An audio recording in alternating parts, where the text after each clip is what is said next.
లేని వెన్నెలంత నేల మీదకొచ్చినట్టు నువ్వుంటే చూడవా. మంచువాన నన్ను ముంచెనంట, వాన విల్లు మీద ఇల్లు కట్టినెవ్వరంట.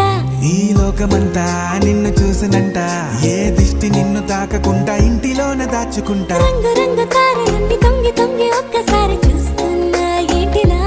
ఆ పైన లేని వెన్నెలంత నేల మీదకొచ్చినట్టు నువ్వు